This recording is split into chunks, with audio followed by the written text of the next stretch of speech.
ನಾನಿವಾಗ ಸಬ್ಬಕ್ಕಿ ಮತ್ತು ಈರುಳ್ಳಿ ಬಳಸ್ಕೊಂಡು ಬಜ್ಜಿ ಮಾಡೋದನ್ನು ಹೇಳ್ಕೊಡ್ತಾ ಇದ್ದೀನಿ. ಒಂದು ಬಟ್ಲು ತೆಳುಗೆ ಹೆಚ್ಕೊಂಡಿರೋದು ಈರುಳ್ಳಿ, ಸಬ್ಬಕ್ಕಿ ಸಣ್ಣಗೆ ಹೆಚ್ಕೊಂಡಿದ್ದೀನಿ. ಇದು ಸಾಂಬಾರು ಪೌಡರ್, ನೀವು ಚಿಲ್ಲಿ ಪೌಡ್ರ್ ಮಿಕ್ಸ್ ಆಗಿರುತ್ತೆ ಯಾವುದಾದ್ರೂ ತೊಗೊಳ್ಳಿ. ಇದು ಚಾಟ್ ಮಸಾಲ, ಇದು ಪಿಂಕ್ ಸಾಲ್ಟು, ಕಡಲೆ ಹಿಟ್ಟು. ಹೇಗೆ ಮಿಕ್ಸ್ ಮಾಡಿ ಹಾಕೋದಂತ ತೋರಿಸ್ತೀನಿ. ನನಗೆ ಕಡಲೆ ಹಿಟ್ಟು ಹಾಕ್ಕೊಳ್ತಾ ಇದ್ದೀನಿ. ಕಡಲೆ ಹಿಟ್ಟು, ಆನಿಯನ್,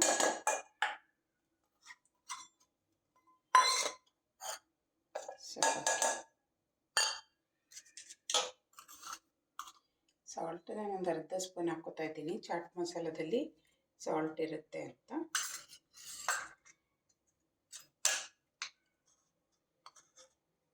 ಒಂದು ಅರ್ಧ ಸ್ಪೂನು.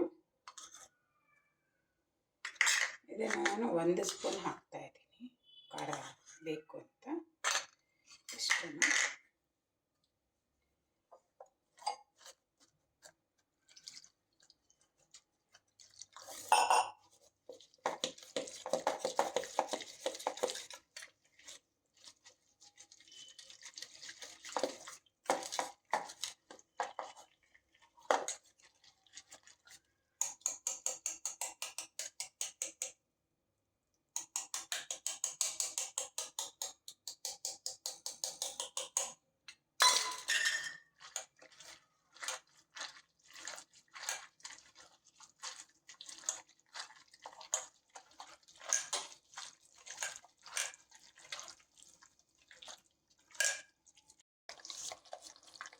ಫ್ರೆಂಡ್ಸ್, ನಾನು ಇದಕ್ಕೆ ಏನೂ ಸೋಡಾ ಏನೂ ಹಾಕಿಲ್ಲ. ನಾನು ಎಣ್ಣೆ ಇಟ್ಟಿದ್ದೀನಿ, ಬಾಣಲೆಯಲ್ಲಿ ಎಣ್ಣೆ ಇಟ್ಟಿದ್ದೀನಿ. ಸ್ಟವ್ ಹಚ್ಚಿಬಿಟ್ಟು ಚೆನ್ನಾಗಿ ಕಾಯ್ತಾ ಇದೆ.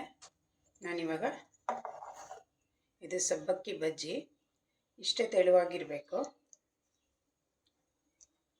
ಇಷ್ಟು ತೆಳುವಾಗಿರಬೇಕು ಅಂದರೆ ನಿಮಗೆ ಚೆನ್ನಾಗಿ ಬೇಯುತ್ತೆ, ಆಮೇಲೆ ಚೆನ್ನಾಗೂ ಇರುತ್ತೆ, ಬೇಗನೂ ಆಗುತ್ತೆ, ಟೇಸ್ಟು ಇರುತ್ತೆ.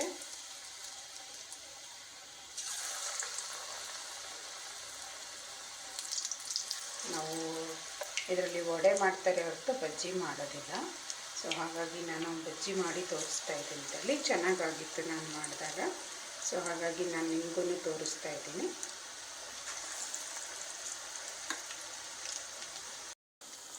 ಇದನ್ನು ಉಲ್ಟಾ ಮಾಡಿ ಹಾಕ್ತಾಯಿದ್ದೀನಿ.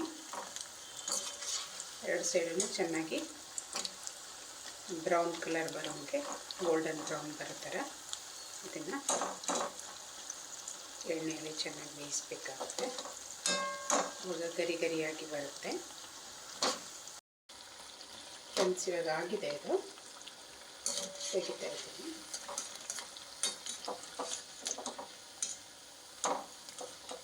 ಇಲ್ಲಿ ಗೋಲ್ಡನ್ ಬ್ರೌನ್ ಬಂದಿದೆ.